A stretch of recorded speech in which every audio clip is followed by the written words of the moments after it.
Welcome to everybody this afternoon.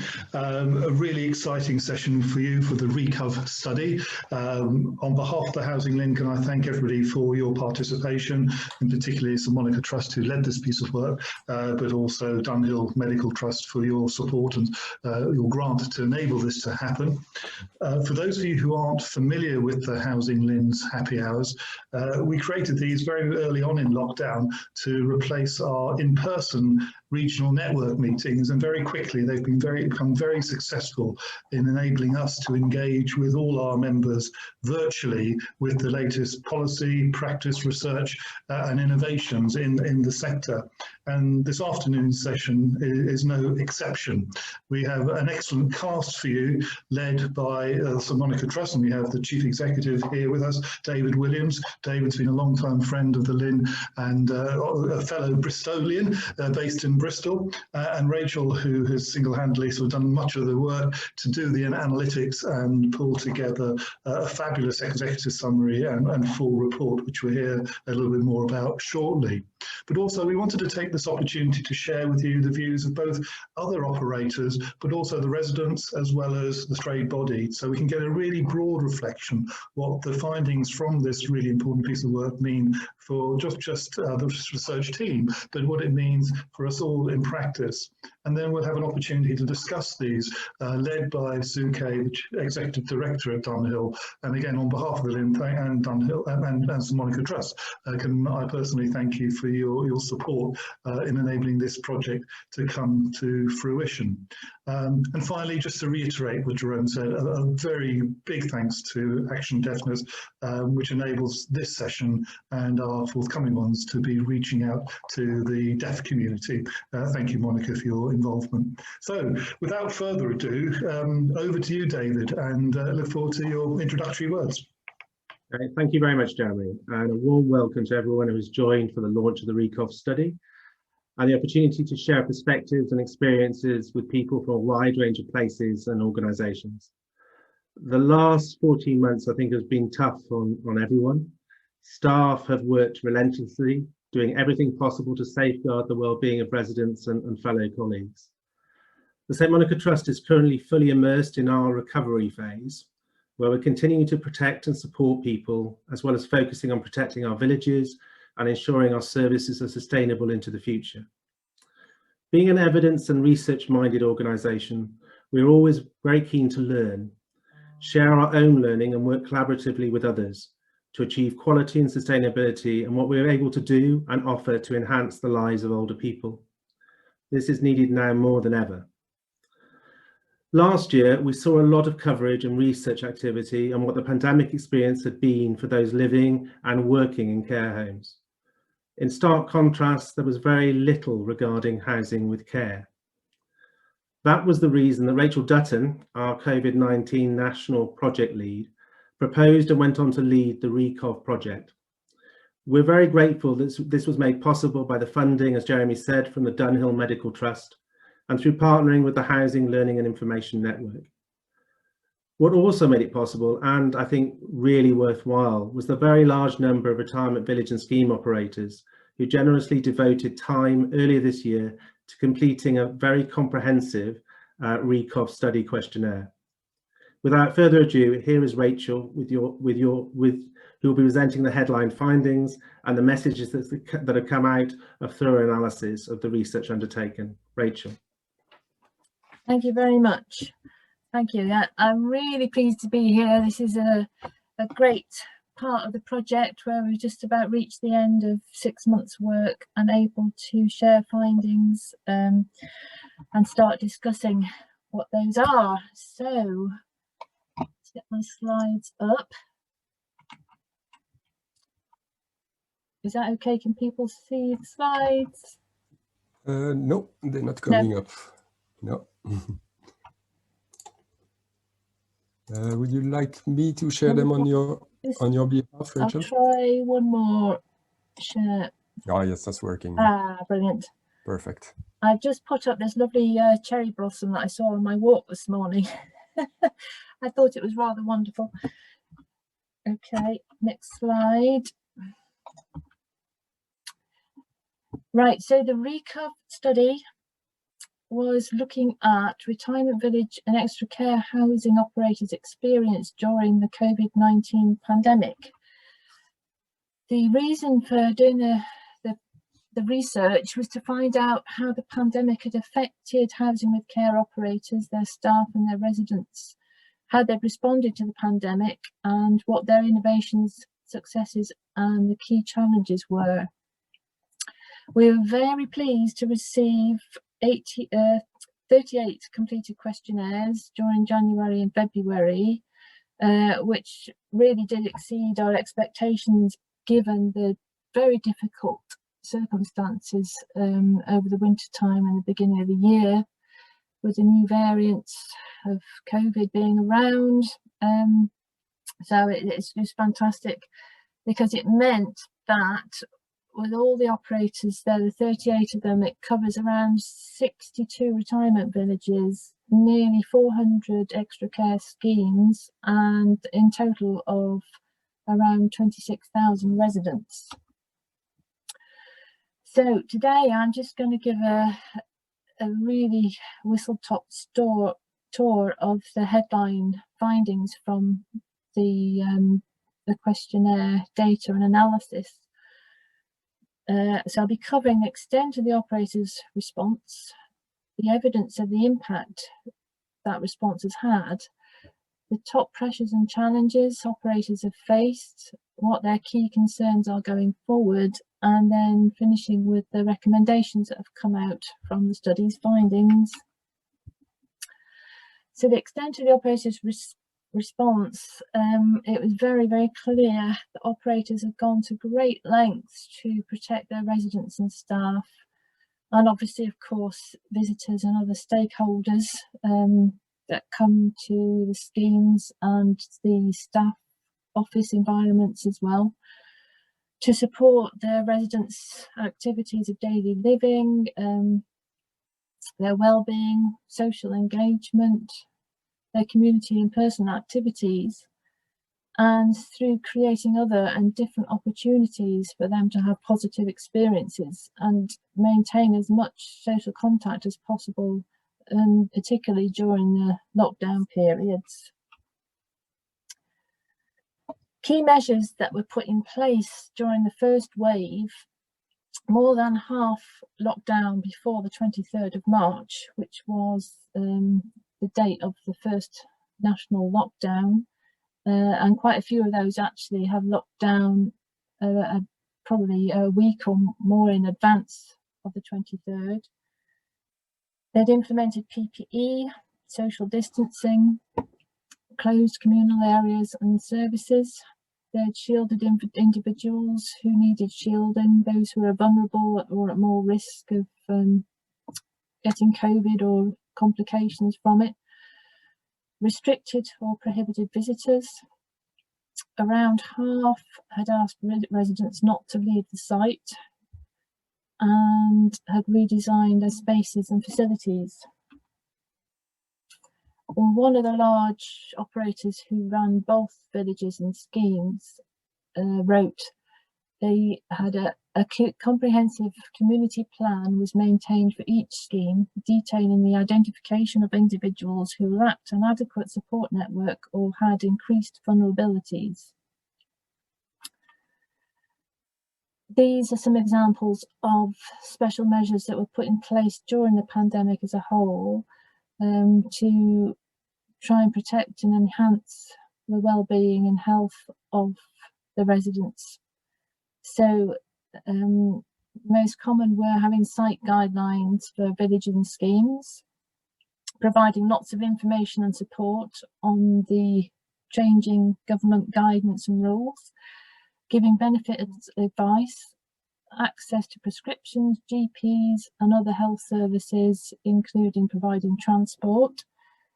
There's an example of one village with around 100 residents. The staff there had driven over 3,000 miles last year, taking residents to appointments. Many said that they were providing food boxes, boxes of veg and boxes of meat, etc. Access to and help with digital technology, Some said that they'd provided tablets, they'd distributed tablets in their villages and schemes to help ensure that anyone who wanted to have access online could do so. They provided social activities and opportunities for social contact in a different way than they had before. So there was lots of innovation going on. An example given, we contacted each resident daily for a welfare check and to take their orders for shop and meal deliveries. We have sent out weekly updates and had regular meetings with the Residents Association to discuss all the changes to villages due to COVID-19 guidelines. That was a retirement village operator. The evidence of impact, we had some very positive evidence, and these strongly came through that fewer village and scheme residents died from confirmed COVID-19 than would be expected when compared to older people with the same age profile living in the general population in England. And this is despite residents having higher health care and support needs, particularly those living in extra care. So that's a very positive finding. And also residents clearly gain great benefit from the communities in the villages and schemes, from the environments, from the care and special support that was provided by the villages and schemes and the staff. There's an example there in the picture of a note. I think quite a few said a lot of residents were putting notes in their windows saying thank you to staff for looking after them so well, which is great to see. And this is an example of a letter that an operator had. I'd like to thank you from the bottom of my heart for all the care and help received from every member of the management and staff here at the village during the pandemic. All the extra work organised and carried out to keep us safe has been amazing. And this is an example from one of the operators who ran a survey in their own schemes. One of them had said, "We felt very safe and well looked after during lockdown. All our friends said they wished that their conditions had been as good as ours," which I think is a great quote. Moving on to the top pressures and challenges.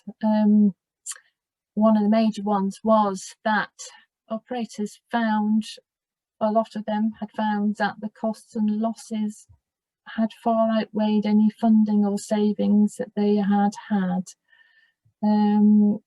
Of the 38 operators, the overall losses for them total to around £12.5 million, and that equates on average to around £300,000 or more per operator. Maintaining resident and staff well-being was a top pressure and challenge and a top priority for all organisations. Staffing was a big issue, lack of access to PPE, trying to access PPE, and problems that caused. It caused staff stress, for example, as well, and anxiety. Accessibility of testing. Obviously, early on last March, there was very little testing available for both staff and residents, but that gradually did improve throughout the year. But the arrival of the regular testing facilities for staff in all of the sites came on stream very late. It was November or December before that really was implemented, and that was much later than they'd experienced in care homes. I think that probably came on stream around July. The constant and changing guidelines and keeping up with all the changes was a major pressure. Residents and village visitors not understanding or adhering to the guidance and rules, that was another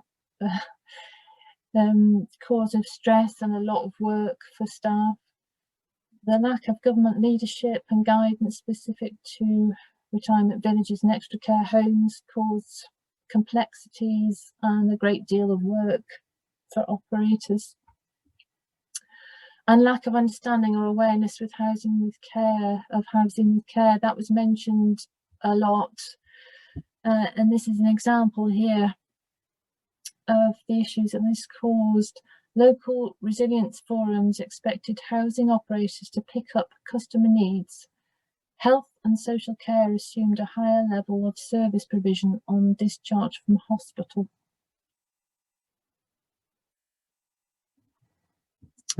So some of the concerns going forward, resident and staff wellbeing was the top of the list, finding ways and helping to alleviate perhaps the ongoing isolation and loneliness, reduced social contact, the impact on people's mental and physical health, ongoing frustrations and weariness, staff morale, workload and ongoing stresses. Obviously, the loss of the revenue and financial pressures is a huge concern.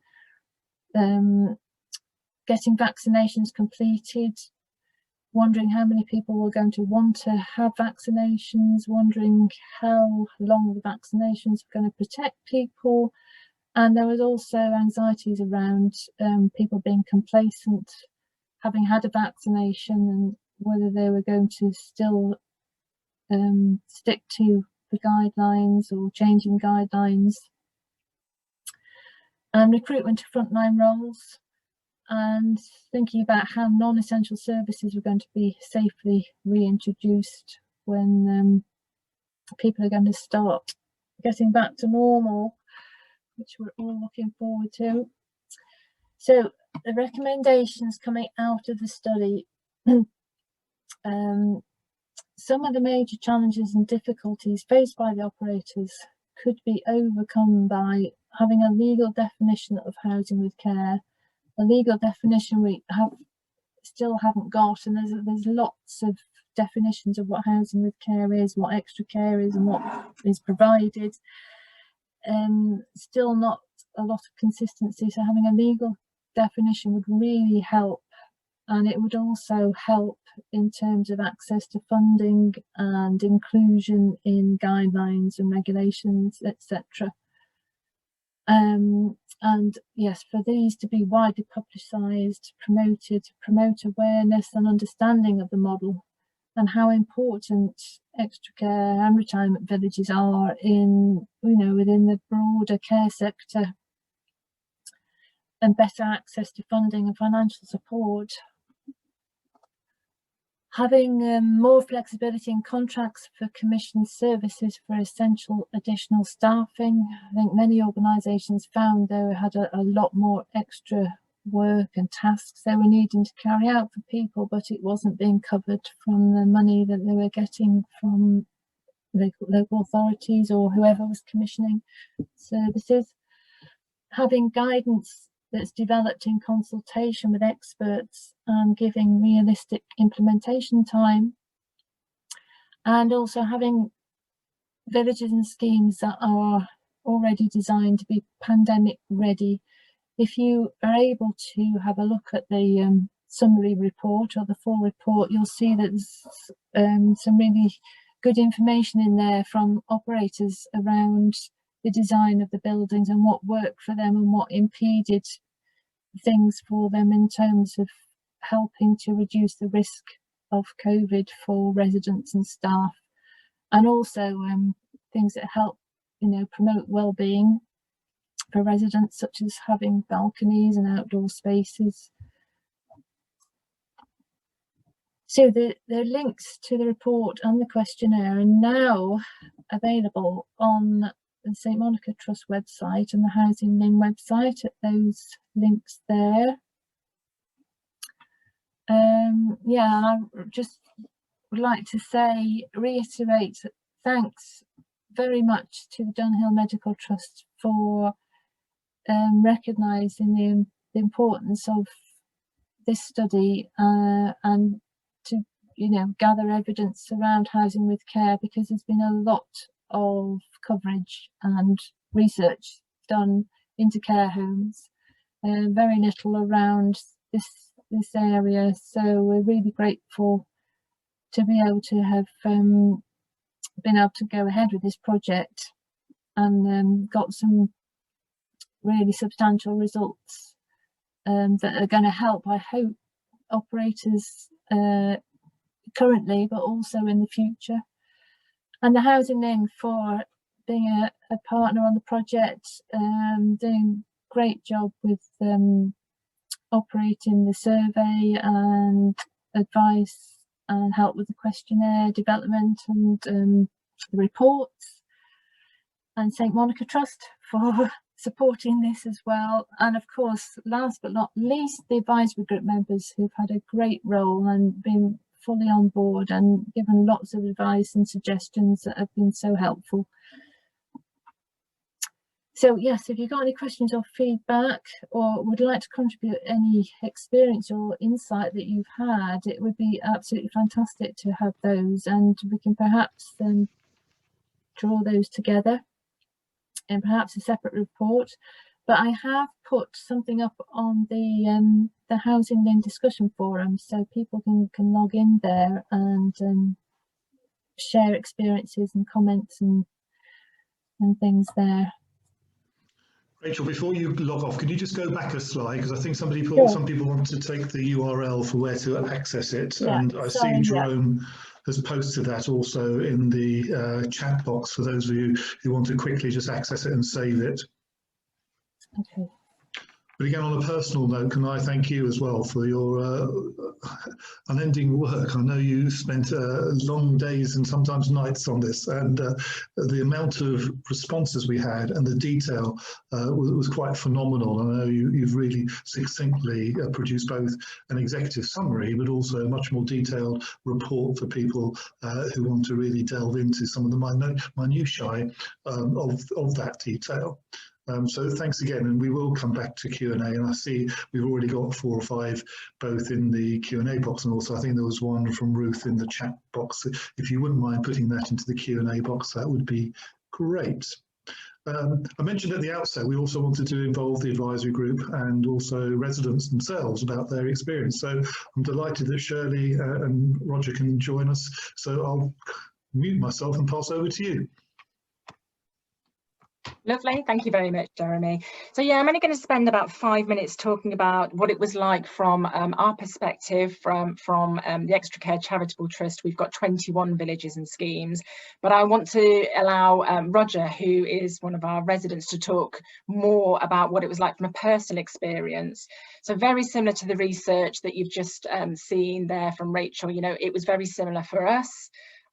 We set up weekly COVID meetings that soon became daily COVID meetings, weekly and then became daily managers calls, lots of communications going out to residents. So it was manic, you know, we all know that last year it was crazy, and we were all working long days doing the best we could to try, and our 2 key objectives were to keep our residents safe and prevent them from going into hospital and dying, and to remain financially sustainable. So we always had those in the back of our mind. And then we carried out some research. We commissioned Aston University in August, September last year to look at what we did and to try and learn from that in case there was a subsequent wave, and obviously there was, but we wanted to know if we needed to do anything differently. So I just want to talk a little bit about that research. And we sent a survey out electronically. It was very quick. We didn't have time to do printed surveys and send them out to all residents. So we sent out a link, and we had almost 200 residents, 199 return the surveys to us. Very, very detailed. We had a lot of quality of life and mental health questionnaires. So there was a battery of health questionnaires. We're actually going to repeat just the survey about how they felt, how safe they felt with us. We're going to repeat that in May, and we're going to send that to all the residents, but also do paper copies as well, so that we can get more reflective views from all of our residents. So you can see there, one of the questions was, during the lockdown, you know, how safe did they feel? The first response, almost 90% said they felt safe, and the second there in the column where it says LL response is location lockdown. So we had 4 locations that we put into a further lockdown where residents were restricted to their apartments because we had evidence of spread, we had cases in those locations, and we wanted to compare the differences from residents in location lockdown to the other locations. And then how comforted did they feel by the presence of other residents and staff? And again, you can see that was something that was very important to them. We then asked about their overall well-being, and you can see here some of the really good statistics there. We closed down a week early, as Rachel said, from the main research, from the main survey. So we closed down a week before, and 90% of our residents supported that and said, yeah, we absolutely felt that was the right thing to do. And if I just jump down to a couple of the other statistics, you can see there that 67% agreed that staff had tried to keep residents mentally and physically well. And we had staff who were doing amazing things, singing in the car park, bringing in loudspeakers, dancing in the car park, getting our residents onto the balcony.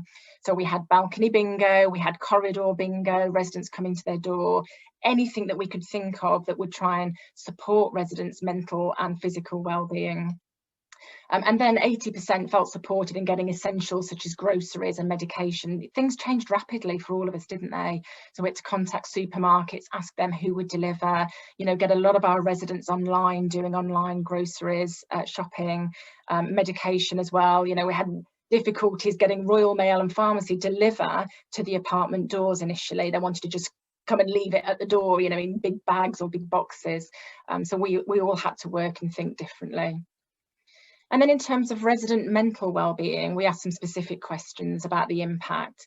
And bearing in mind that we've done a lot of research in extra care over the last few years with Aston and Lancaster University, and previously when we've asked about loneliness, we know that 86% of our residents have said they never or hardly ever feel isolated.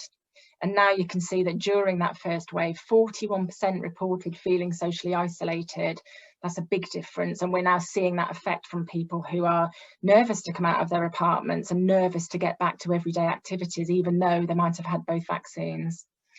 And then you can see there 62% use digital video calling technology to communicate with loved ones. Some of our buildings are so fantastic, but they actually stop Wi-Fi or stop phone signals. So we had to again try and innovate. And we had the yellow box solution, which was literally a box that we took into some locations to act as a signal booster that we took round to apartments, because we had GPs who said, we're not coming out, and we need to see residents either on video or see pictures. So we started to work very differently with our healthcare providers, with the NHS, with primary care. And a huge 85% reported feeling sad at not being able to see children and grandchildren. I know lots of us felt the same. 77% reported being worried about friends and family members. And yet in the bottom right-hand box there, only 3% contacted the Dementia and Wellbeing Enabler. So that's a member of staff in the village who's specifically there to support their wellbeing. And very few residents contacted them, and yet they felt that their wellbeing, mental wellbeing, was significantly affected. So we then looked at those, the impact, the results from the survey, and we looked at those lessons learned to change things going forward. So we were very careful going forward to consider alternatives before putting a location into full lockdown because of the implications on health, mental wellbeing in particular. We had a renewed focus on physical exercise. So we said, what can we do differently using perhaps the double robot, taking it to residents' apartments so that they could exercise and join a session that was going on in the gym, as well as things in the car park, activities going on the balconies and so on. So we had lots of different and a variety of activities, and often using webinars. We got residents to use our virtual village so that they could join church services as well virtually. And we wanted to make sure that they had better access to health services. So in the first lockdown, we had no podiatrists, we had very few healthcare services available, and that changed in subsequent lockdowns. Our residents said to us, you write to us all the time, you send us loads of information, but it's too much, it's too wordy. So again, we took that on board and tried to send just simple one-pagers saying, what were the differences, what were we trying to do, and simple posters that we could put up in the village. And then we're very fortunate we have a good programme with Cruise. We have a service that has developed Bereavement Supporters using our residents as volunteers. And again, we made sure that the residents knew they were available either by phone or how to contact them. And as I say, they're very much an investment in digital technology. And a lot of the things that we have done will stay. You know, there's some really positive things. I'm going to hand over to Roger, because I've told you what, you know, we were all busy working on in head office and, you know, trying to communicate to residents. But Roger lives at Lark Hill, which is the biggest retirement village in Europe. We've got over 400 residents. We've got 327 apartments.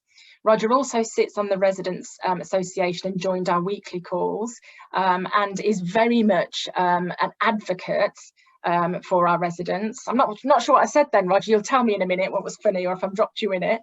But I'm going to hand over to Roger to tell us a little bit more about what it was like living in that village. Thank you, Shirley. That was just an acknowledgement to my colleagues in the office, actually. Good afternoon, everyone. First, I would like to thank Housing Lynn for their very kind invitation for me to talk about COVID-19 and its impact. I became chair of the Residents Association in June 2019, and throughout the pandemic, I've also been working as a senior estimator with a construction company in Nottingham, Hilton Modell Construction Limited, doing a lot of work on the alterations, COVID alterations, to the two main hospitals with their prevention thing. So I've been busy on both lines, mainly working from home with all the social distancing and the preventive care. All the activities have been well documented by Shirley before me, so I shall try not to repeat these. But the following up, what I'm going to say are my personal views, and these reflect my experiences during this ongoing COVID crisis as a resident at Lark Hill Village, the relationship with the Extra Care Trust, and the preventative actions undertaken to combat and reduce the threat of COVID-19. And I've started by saying, well, in the background, beginning of 2020, there was an air of growing uncertainty in January, February, with what was happening in China and its potential effect on the UK. There was also great uncertainty in how to counteract this problem. We've had SARS. I think the last biggest epidemic we ever had was the Spanish influenza thing, and that was 1919. That was actually before my time, and probably most of the others. And once COVID-19 hit the UK, we all took a step into uncharted territory by everyone, from the government downwards, or I should say perhaps from the government upwards. My approach to this was you have to be proactive in these sort of things. And Extra Care started off in early March. A letter was sent to all the Resident Association chairs by the CEO, Mick Laverty, detailing Extra Care's approach to lockdown. Now, I always thought Extra Care was something like when we had, it was all seemed to be gold plated. What the government ideas came, Extra Care looked at them and probably improved upon them. I always could classify that as gold plated, making certain, and that was the attitude throughout. And he basically said, let us all work together for the safety of the residents and staff in what was in an evolving situation. We were asked to support the location management team. We were asked to lead by example, be like Caesar's wife, be above suspicion, manage expectations through helping residents understand how the staff will be operating under additional strain, contribute to the overall approach. As chair of the Residents Association, my mantra has always been that the RA works with management as part of a team. Now, that's not saying it's going to be a mutual appreciation society. There have been points in the past where I have challenged them, and I won't go into that. That's a different. And I think what happened was that our location manager, Emma Earle, had just joined Extra Care in January 2020, and we moved into action straight away, as most, well, as all the villages do. And I was invited to become an integral part of the weekly meetings Emma held with her team leaders in the planning and the way forward at Larkhill. The whole thing was positive actions, attitudes. Let's not be negative. No woe is me, leave that to Shakespeare. The first action we thought about was to allay the fears of residents and their families who may be living distance away from Nottingham. And as what was said, it's all very well having a piece of paper, having a letter there. Sometimes you read it and you don't really take any notice of it. So what we had to do, what we thought would do, is we've received letters regarding steps to be taken. And so it was decided to hold street community meetings to explain the steps to all the residents. With social distancing coming into existence, it resulted in a total of 6 meetings held in one day, led by Emma, and with yours truly taking part in support. I was normally at the end when the tea arrived, so I spoke mainly to people whose head turned to see the tea coming in. But we got the message over, and the main items that were discussed was that if you stayed on site, the garden became the whole site. We had 24 acres that you could wander around, the woodland walk, sit and admire the views of Nottingham at the top, look at the wildlife and the pond, all socially distanced. Provision of hot meals from the restaurant delivered to your door, delivery of medicines from the pharmacist to Larkhill free of charge, ensured the village shop was well stocked, ensured that the fruit and veg man was well stocked, organised direct line contact for food orders from Morrison's, Sainsbury's and their other supermarkets at hand as well, accepted delivery of goods from Amazon, etc. and other do. Resident volunteers with staff delivered the parcels, the food and everything. Larkhill has always been very fortunate in having a good pool of volunteers, and in this situation we were oversubscribed. People were only too willing to help. It was successful. The majority of residents accepted the changes and bought into the situation. Not everyone was happy with the arrangements, and some flawed the system, but these were few and far between, but they were tolerated, and words of advice were given to them. And to my mind, it was a perfect example of the residents working together with the location manager and her team. And what was especially pleasing for me, there was no showboating by the volunteers. They got on with their work quietly, quickly and efficiently. And perhaps as an added bonus, especially to those restricted to their apartments due to health reasons, a smiley face at the door. It did help at the beginning, from the month of March to possibly September, that we had good weather, plenty of sunshine. And it enabled them to go out about, and they could talk, all socially distanced. The only difficulty, as what was said, was giving help to residents dealing with bereavements, end-of-life visits and funerals due to restrictions. From my point of view, there was a regular session of conference calls, normally every Monday morning, afternoon at 2 o'clock, with all the RA chairs and the extra care head office team, to discuss the situation, to discuss the latest statistics, to see how we were, to see how the villages were going, to share problems, to share solutions. Now they're held on probably a fortnightly basis on there. So I'm joined even in the Larkhill. We still had daily briefing meetings just to make certain everything was okay. The first wave, as we now know it, we expected the worst, but in fact saw very little difference. No infection on site, weather was warm, residents were forced to tackle, enjoyed the grounds and managed the quieter periods well.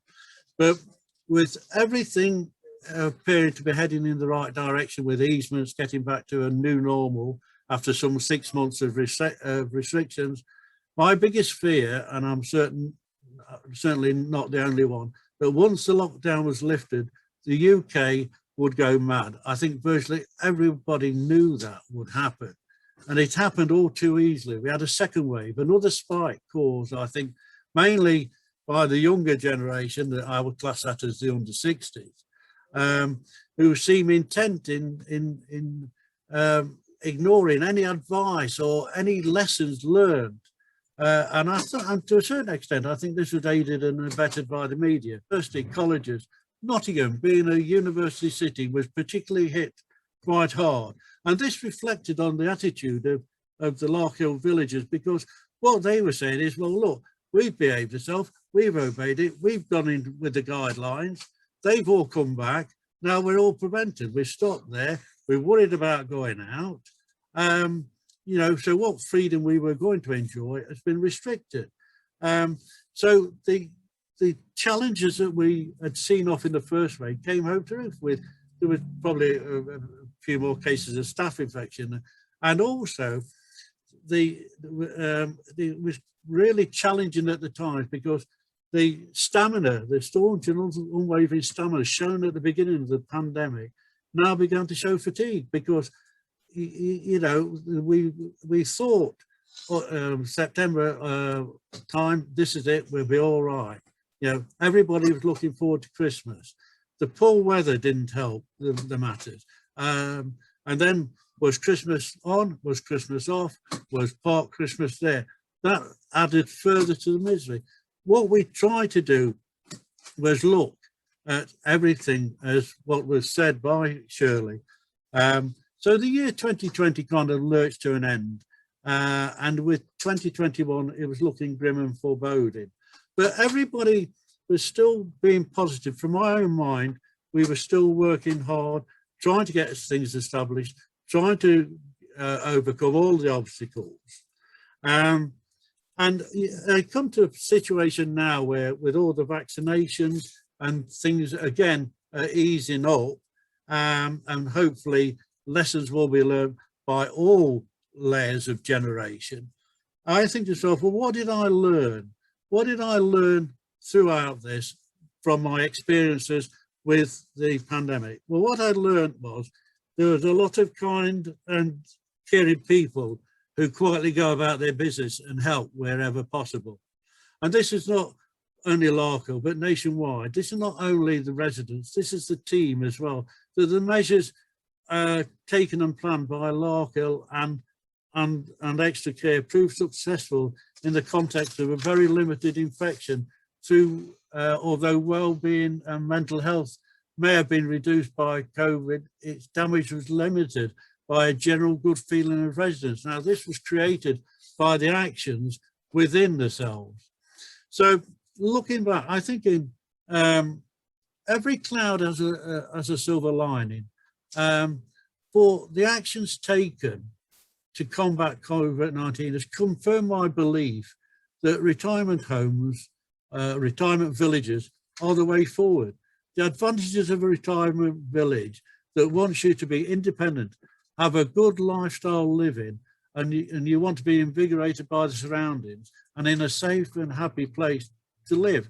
That, what I think, is what should be enjoy life, and this is it at the with the retirement villages. So to my mind, that's the silver lining on COVID-19. And I put at the end of my notes, that's it, time's up. Thank you for listening. Stay safe, stay healthy. Roger, that was really welcome. Thank you very much for both your professional insights, but also your personal experience and insights. And I'm sure both Aileen Evans, who's come following you now, will share hers as a chief exec of the Grand Union Housing Group. And I'm sure some of the points that you raised we picked up by Gareth as well about what the market reaction has been and where that's going forward now. So I'm conscious we're running slightly late, but please don't worry about that. We may just go over a few minutes or so. So over to you, Amy. Thank you.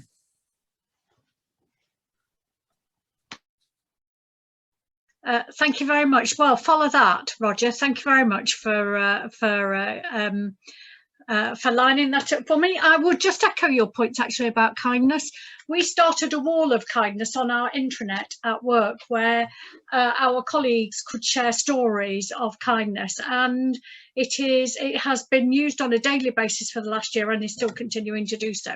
So without further ado, I'm going to talk about what our experience was. We're a housing association of 12,500 homes, 3 extra care schemes, our 4th one being built as we speak. One of those extra care schemes is a specialist dementia extra care scheme, which gave us some different challenges. Initially, staff and customers were fearful. Well, actually, you won't be surprised by that. But thinking about how we could, and we'd invested a lot in digital technology, but thinking about how we could better connect with people was something that really occupied us. And how we ended up was that our staff would attend site and make calls from the site, but were not necessarily, but were on hand for emergency purposes. With the support of all three schemes, we stopped activities that created some social isolation. We came under quite a lot of pressure from the families of our tenants to either stop them or open them up because their parents were suffering. So we were kind of between a bit of a rock and a hard place there. We did have some unauthorised use of our communal areas after we had agreed with the scheme that we would shut them down. There was a wake in one of our schemes for somebody who had died of COVID, and that led to 5 more infections. So I hear your point, Roger, about it was younger people causing the issues around lockdown, whether lockdown was lifted or whether or not we went back into it. But we had some challenges there too. A real increase. We massively focused on mental health at Grand Union. We have a mental health specialist worker, and her work was entirely focused on those dementia, the dementia scheme, and the extra care schemes, and generally around older people. Again, with the permission, all our communal areas were closed except the one that got opened up in an unauthorised way, so that we could minimise risk. And we saw a real drop-off in people wanting to move into schemes. I think part of that is that there was a confusion around what extra care meant, and that being mixed up with care homes. So I think there is some really valid points made by Rachel. The reports are wonderful, by the way, and they really add to the wealth of information and knowledge about the stock. But there is some confusion about that, and I think that is something that we need to address coming out of this, because people thought that extra care or even normal retirement housing schemes were places where they were all expected to sort of bunk in together and would therefore be more susceptible to catching COVID, when in actual fact, in our experience, it was less. Positive, we've become much more flexible in the way our services are delivered, and we have adapted. We have done quite a big push on our digital offer as far as all of our older person services are concerned. I never want us to be the sort of association that has a digital by default offer, but what this has taught us is that we do need good digital services as a backup, and supporting people to shop, and supporting the delivery of food. That has enabled, and also supporting the ability of people to engage. So some of our tenants became rapidly quite adept in running Zoom quiz nights, and actually we nicked some of the questions for some of our own quizzes for our colleagues. Staff have been much more agile. I think we've probably seen that in this whole debate about the future of work, haven't we? But staff have become much more agile. and flexible, and actually we had always said that work is a thing you do, not a place you go. I think now we are practicing that much more, so our service offer has become much more flexible. Appreciating how assistive technology can better support our customers. We are massive advocates of assistive tech, and we have seen a growth in our use of assistive tech in the private sector. We offer a private sector service. Actually, one of the things that we rapidly came to realise was that if relatives couldn't see their older relatives, then actually having the comfort of assistive tech in there was a real benefit. Positive cases remain low in our extra care schemes, not quite so much in our older persons, where we had collections of bungalows, for example. Actually 42 of our tenants have died of COVID across the year. But I think there were only 1 or 2 of those in from our extra care sittings. Our digital system at Quince Court allowed that face-to-face contact with families and customers, and I think there is an opportunity really to adapt the tech that's already in there and make it do more, so we don't have to have more and more bits of tech. Actually, we can use the tech we've got and add more to it. We put a massive effort into health and well-being. I appreciate those 2 gentlemen aren't socially distanced, but the other people around them were, and so, you know, rather than have activities in scheme lounges, for example, we used car parks, we used gardens, we used gardening was great therapy. Actually, our wellbeing advisor that I spoke of earlier did quite a lot of socially distanced gardening work with our customers, and that, I think, was a way of making a connection in a way that we could do as safe as possible. However, we did have to take clearly some actions that we will continue to follow to maintain well-being in our settings.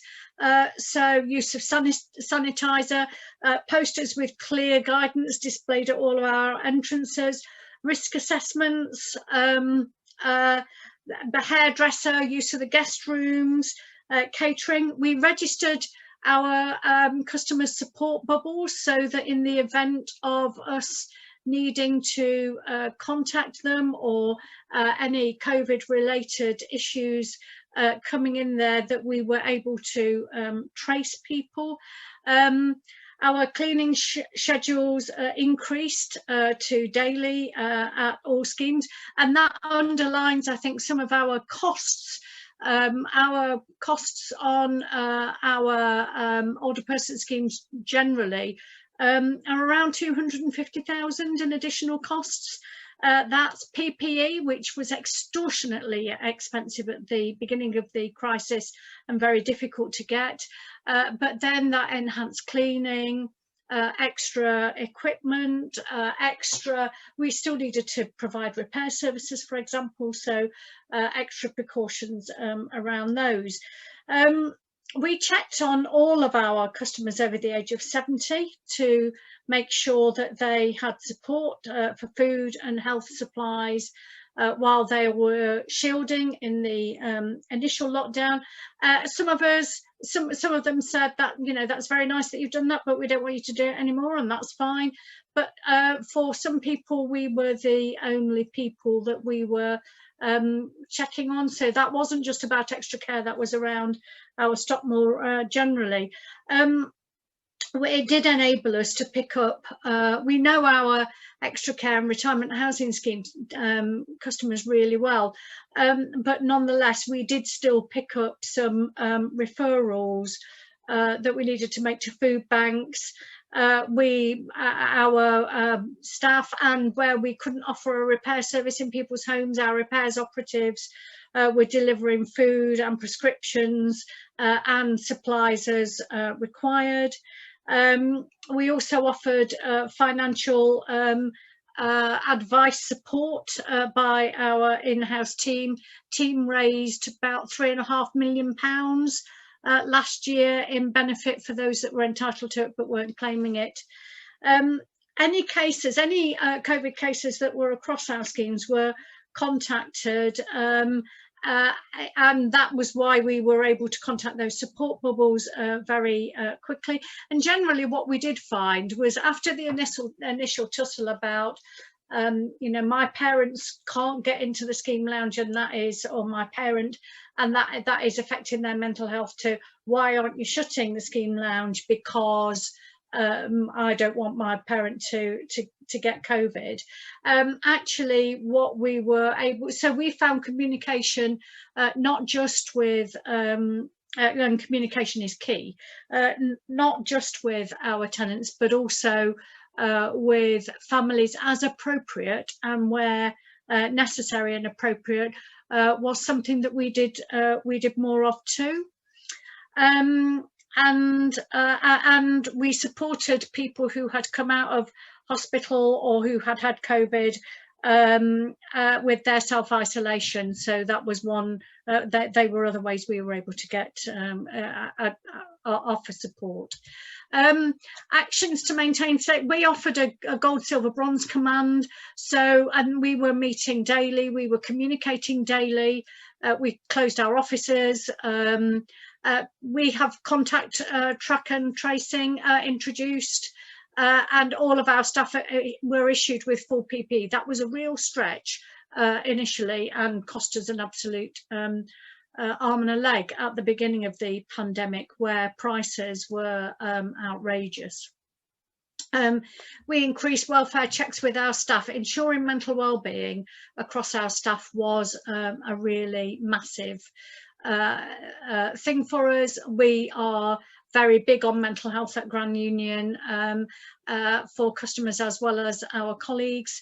So our mental health first aiders were regularly promoted, and we are thinking about how we can provide that in a way across our settings, where staff were eligible for the vaccine in an earlier round of it because of the nature of their work. We arranged that, although we did have some pushback of that, because there were people saying, well, why should I have my vaccine when my parents haven't had theirs? And we have a couple of people who were very nervous about getting the vaccine. So we spoke with a local GP who came and ran a session for us, and after that we haven't had a refusal amongst that team. We have had in another team. And just, you know, by way of supporting our staff, we didn't any staff needing to self-isolate or with COVID-related illness wasn't counted towards their their sickness in a year. And we had done this actually before. We didn't know we were preparing for a pandemic, but we had done this before COVID. Equipment was provided to work from home safely for everybody, and that is me done. Hopefully we've caught a bit of time back. I will stop sharing. That was a real important contribution, which adds to both Shirley and Rachel to say, you know, what the research found, but also what you've all given is a real good example of the true nature of responding quickly to an emerging crisis, and how you've managed to sustain that as best you can. So thanks ever so. Well, I'm going to ask Gareth now if you can share. It's good to see you again. It's the second session we've done today, Gareth. So over to you, and I know you're going to represent the broader membership's views as well, and share your insights. Over to you. Thank you very much, Jeremy. Yes, it's a very housing heavy day, but that's a good day in itself. So thank you very much. And thank you for the opportunity to participate and to discuss this excellent report. I am conscious that, having heard from residents and from operators, I am the best I can hope for is really to provide a bird's eye view for how the sector as a whole has responded. So today I'd just like to make 3 points because I'm conscious of time. So I'd like to discuss the response that we saw from ARCO's members, and that includes the likes of Exeter Charitable Trust and St Monica's who are on this call. What this shows us about our sector and the potential future implications this will have for housing with care in the UK. Before I do that, I'd just like to say that this is really an excellent report, and its findings definitely do reflect the situation that many of our members have seen on the ground. Fantastic work being done to keep people safe during the pandemic, and the figures for how the sector has performed certainly reflects that. This is also a very timely report as we start to hopefully emerge from the COVID pandemic and look at lessons learnt and what this means for housing and care in the UK in future. So firstly, discussing the response of our members, it's important to say that they were already in a good position where there was a lot of trust between them, and they were used to sharing good practice across the sector. This definitely helped with the sector being able to respond effectively and rapidly to the pandemic, even as it was just starting to emerge. Some of our members had good pre-existing pandemic plans in place, and they were very willing to share them with others and to make sure that residents were looked after and that intelligence was shared. The sector responded as such incredibly well and well ahead of the game, certainly well ahead of the government guidance and rules that were emerging. Our members imposed effectively their own lockdowns, restricted visits, supported residents with shielding, and put a very strong swathe of measures in place, all guided by their top priority, which was keeping their residents, staff and wider communities safe and thoroughly informed and engaged in decisions that were made during the pandemic. Our members, as I've said, were very good at sharing intelligence and good practice across the sector. Some areas where this made a real difference was in terms of being able to access funding, such funding that was available to housing with care, to be able to access PPE, and more latterly to be able to access testing and vaccination. Many of our members, having got the essentials in place to be able to support the residents and keep them safe to begin with, also became very good at sharing ways of keeping the residents active, engaged, informed and independent. And St Monica's Trust and the Exeter Charitable Trust were fantastic in this, and you've heard many of their examples already. In fact, I should say there are so many good examples of operators, volunteers and residents supporting residents throughout the crisis that we as ARCO felt the need to publish a roll of recognition last summer, just recognising some of the absolutely outstanding efforts that were made to keep people safe and to keep people active and independent. Our position as ARCOs that we were fortunately well placed to be able to support members using our existing government and civil service contacts to highlight the specific needs of our sector. This helps to get some of the regulatory changes and acknowledgements our sector needs in place. In fact, some of those regulatory acknowledgements were the first regulatory measures which have ever recognised the housing with care sector as a whole in the UK, and it's definitely something that's got us far more on the government's radar as a result. Secondly, looking at the housing with care model, I'd say that it's hard to conclude anything other than this is an incredibly strong vindication of the housing with care model.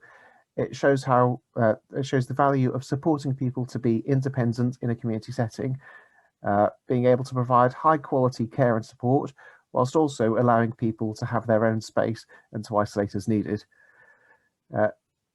We as a sector have seen significantly increased interest as a result, and that moves me on to the third area, what this means. Effectively, if the housing with care sector did not exist in the UK during this crisis, we would now be seeing calls to invent it. One of the safest and best places an older person could have been over the last year or so was in a housing with care scheme, where they've been able to self-isolate and shield, but where you're not stuck on your own and where you can still be engaged as part of a community. Government does seem to recognise this message and is now paying much more attention. It's clear that housing with care is going to have to play a much greater role in the UK social care system in future. So in conclusion, we definitely saw impressive collaboration and rapid response from our operators, driven by their top priority of keeping their people, their residents, their staff and their wider community safe. We saw incredibly strong vindication of the Housing with Care model, and we're now in a situation where the challenge is for everyone to learn the lessons and to ensure that more people can benefit from Housing with Care in future. Thank you very much. Gareth, thank you, and thanks for your considerable support of your members. And I'm going to immediately pass over to Sue. And Sue, please do feel to carry over for a little bit if you feel that both the Q&A and discussions now are things that you want to follow up on. And on behalf of the team, thanks again for your support. So over to you. Okay, thanks, Jeremy. So yeah, we are running a little bit late, and I've been watching with some intent the questions that have been coming in, and I know that many of our panelists have actually been replying to those, so you can see some of the answers there in the Q&A. And in fact, I don't think we've got too many left to answer, so I get to take chair's privilege, I think, and answer some of my own. Thank you very much for the significant acknowledgement you give to us. We feel that we've done very little in this. This was a very easy decision for us to make to support this really great work. We like to support research that gets shared and, most importantly, is useful. And it's clear that this has been useful already and will be, because as I said in my introduction to the report, it is a depressingly recurring theme of the scientific commentary of the last few months that COVID won't be the last pandemic we experience. So I think one of the themes that's been coming out for me in the discussion, and maybe some of our panelists can correct me if I'm wrong, really big issue is about communication. And I was very struck by something that that Roger said, and about what he did. He'd had some great written communication, but knew that people don't like to be communicated with in that way and not taking it in. So took it upon himself to arrange a different form of communication. And congratulations, Roger, because perhaps you can be advising the government on how to communicate better. And I know this was one of the recommendations in the report about the nature of the communication that was coming from government. So I wonder whether I can ask any of our participants here who would care to contribute, what would be, just in a bullet point, in a sentence, what would be your key advice for the future in how we best communicate to the population on the things that they need to know? Anybody? Roger, you maybe you would like to reflect on that a little bit, because it sounded. Aileen, do you want me to come in? I mean, I think we need to end the confusion about what extra care is and what it isn't. And I think there's still quite a lot of that confusion out there. And actually, I think this report goes some way to ending that. I don't think politically extra care is got as it could be, and so there is the stuff around political engagement. I think local councillors and local politicians who have extra care schemes in their patch will sing their praises. It's whether or not they then go out and talk about them and whether they really understand what it is. So I think there's some work to do, I think, politically in engaging, and they would be my offers really as an answer to that question, Susan. Okay, thanks. Roger, what would your reflections be on how best to communicate with people about how they keep themselves safe? I think what I said earlier was probably the best way. Is if you have like the group meeting, so there's people together and they get talking to each other as well. You pass the message over and you're covering perhaps 15 or 20 people, and they'll talk amongst themselves and they'll find the one thing I do find, and I do personally attack, and you might think, I mean, I've been like over 50 years in the building industry, so at times I can be quite blunt, is the factor that I object if people think, it's a retirement village, I keep saying to them, well, we're not all gaga. You know, we don't like being patronised. We don't like being condescended to. You know, there are quite a few sharp brains and sharp minds still active. I mean, I'm 75 and I'm still working because I enjoy it, apart from the surprise of getting up every morning. And that's what I do, you know. Actually, your story, the way you told the story, would actually be worth us publishing to go alongside with the report. I think your experiences, because I think they really brought a richness to a report. I was going to say it was about putting flesh on the bones of the report. In fact, the report was very much more than that, but it's been great to hear the stories. And I think your story in particular, and I know one of the remarks that came in through the Q&A was, are we going to publish Roger's story? So I think that's definitely worth considering.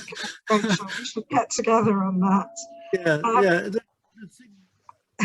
Can I just say that from my background, I've always been involved in charity work. You know, and I've been a Cub Scout leader and a Group Scout leader, and then I moved over, and I've always done some sort of charity work, and I've done undertaken business education in schools. You know, where you have the day sessions where you introduce them to a day in the life of industry. I've always done that, and the thing is, quite a few times, you know, Emma Earle is doing a fantastic job at Larkhill. Very often she wanted to put my name in the newsletter, and I say, no, I always prefer going underneath the radar, really, because I don't do it for anything. I just do it because you could say it gives me a warm glow, and that's what I work to. And I think that's what a lot of people around here, you don't do it. You know, I made a reference to showboating, you know, and that's one thing that, you know, sometimes people do. I took over the RA committee, and I realised that there's one or two there. We're on the committee because they like the title RA committee. You know, to my mind, if you're on the committee, you're committed to doing something. You're committing to do an activity. You're committing for the benefit and the welfare of the residents, and and all round, and helping the retirement village. I think that comes through very, very clearly, Roger. Thanks. I think, Jeremy. Sorry to interrupt, Sue, but I think just to pick up on this, I think what Roger's by all means fly under the radar, and we've recorded today's session, so we'll make that available generally. But I think, you know, when you think about how the way residents engage much more effectively, and anything COVID has enabled that engagement to be taking place, both in terms of for protection point of view, but also to enable that resilience locally to build up. And I think David was sort of highlighting that in his opening comments, how significant that's been. And I think a lot of that has a real, it's not just the operational management, but it's also about how residents have collaborated to enable that resilience to manifest itself, to support each other at a distance, but in a way that gives everybody a role to play in their community, whether it's a retirement village, extra care scheme, or their broader networks. I think that comes through very clearly, and I think there's a lot to be learned from it. So I think, you know, there's a real highlight there. I mean, Susan, if you want to use my name, that's fine, you know. But you know, I'll leave it up to you. And if you want to do, you know, further things, yeah, I'd be quite happy to. You know, right. if you think it's beneficial, I'll do it. Thank you. One of the other threads that I wanted to pick up, because I don't think we've kind of touched on it, and it's touched on in the report, but it's actually about staff well-being, and about my point about preparing for the future, because, you know, this isn't the last time we'll be dealing with something like this. What we've learned about that and how we prepare for the future. David, perhaps you've something to say about that. Yeah, I mean, I think it's really important that we recognise that COVID hasn't gone away, and certainly St Monica Trust at the moment is looking at actually how do we recognise what people have gone through over the last year, and I think we probably need to look for lessons outside of the sector. So I think we could liken the effect it's had on staff to being in a war if you like, trying to deal with everything you're dealing with in the war. So we're examining the decompression training, which is around potentially running four sessions to actually recognise the challenges of COVID, recognise the successes of COVID, to recognise what we could learn, but then to try and draw a close to that recognition and potentially end in an annual leave, but to actually give some sort of designated process to take people through. I think the fallout of COVID is going to be huge unless, as a sector, we start to look at things like decompression training and start to do that now in preparation for what might be a weaker third wave or future outbreaks. But I think it's really important that we as a sector take that step. Okay, no, that's really interesting. Aileen, do you have anything?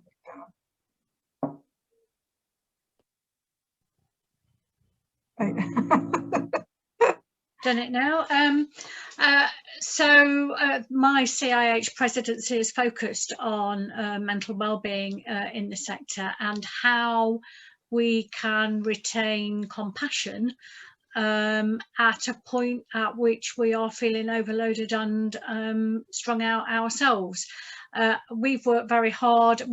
Thank you, Jerome, for putting the commitment guide in the resources there. We worked with Mind, CIH, Grand Union and Mind worked together on producing a commitment guide for the housing sector. I don't think it goes far enough for some of the people and colleagues that we're talking about who are working in a more intense way. I think we're going to be dealing with massive post-traumatic stress disorder amongst colleagues and amongst our tenants and children. And you know, I've got a very nervous 13-year-old, for example, who was fine before lockdown and now isn't. And so we're going to be dealing with that, I think, for a very long time. So I think it's how we get as employers and as people and as individuals, how we can support ourselves but create opportunities for employers to help their staff understand what's happened to them, what they've been dealing with, make sense of it all and support them to come out of it well. And that's what we're occupied with at Grand Union at the moment, and that will be a range of interventions for different individuals. But we've focused really hard on wellbeing throughout the last year. We've probably got better at it, and there are probably things undoubtedly things that we will carry on doing that we weren't doing before. Okay, great. Thanks, Gareth. Yes, thank you. I agree wholeheartedly with everything that's been said so far. There definitely does need to be a lot of support for staff that have been through this, and definitely there will be implications for training in future as well. One thing that I mentioned before that ARC has done in a small way through our role of recognition, but one thing, it might sound like a small thing, but it is not. There does need to be a lot more recognition and celebration of the phenomenal efforts that staff in all sorts of roles have put in during the pandemic, and partly they've earned it and they should be recognised as such. But also, the more that you learn about staff and volunteers, of course, we've got Roger on the call, the more we learn about the work that staff have put into this, the more people will be inspired by it. And I think there are a lot of roles out there that people didn't realise, that the care roles that exist within the retirement community, the managerial roles, the catering roles, the support roles. And actually, I think this can be a really positive step forward for getting more people to realise that there are good careers out there that which are immensely rewarding, supporting people in these kind of settings in future. Okay, thank you. No, that's really good. I'm conscious of time. Sorry, I was watching another question come in, but again, it looks as if it's been answered on screen. So if people want to sort of take a look at the answers that are being put in the Q&A, that would be great. So I know, as I say, we were a little bit behind time. There are no more questions that have come in as part of the Q&A, unless anyone's got any very last minute things they want to quickly type. I'll hand back over to Jeremy to summarise the session and to thank you all for what has been fascinating debate. Great presentations from everybody, and thanks again to Rachel for all her fantastic work and for having the idea to do this in the first place and to share it so generously and widely. Yeah, Sue, can I echo that? And just by way of summary, personally again, I said thank you for all of you.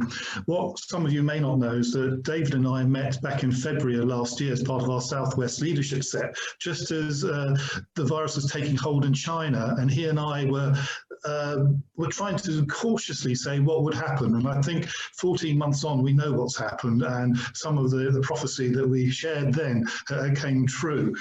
So David, one of these days, perhaps we can share a drink and think about the next 14 months as well. But my final conclusion comment is, this has been a really important conversation to have. We've exposed and thrown a light on some of the real challenges, but also the benefits of retirement villages and extra care housing. We want to continue to champion that and demonstrate the value. They play a vital role within both our housing, but in particular our care economies. And I think, Gareth, you make that a really important point as well. My final point is to say, if you're not familiar with the Housing Lynn Happy Hours, we tend to run these on a weekly basis on a Thursday afternoon. Our next one next week actually is where we have Sir David Pearson, who some of you will know, who is the former Director of Housing and Social Care at Nottingham, but also chaired the government's Adult Social Care Task Force on COVID. So a nice link back from today's report to next week's Happy Hour, where we'll be looking about how adult social care can play a greater role within a housing and care setting. So he will share some of the early discussions that have been taking place with a commission led by the Social Care Institute for Excellence. So again, also linked back to support from Dunhill. So Dunhill, thanks ever so much for your support for this event, for the piece of work, and I really look forward to promoting it and cascading this out more widely. If you want, the recording of this session will be available next week, along with a PowerPoint presentation. And as Rachel shared earlier, the reports are now live on both the Housing Lynn and the St Monica Trust website. Can I wish you all a very pleasant evening. Thanks again for all your contributions.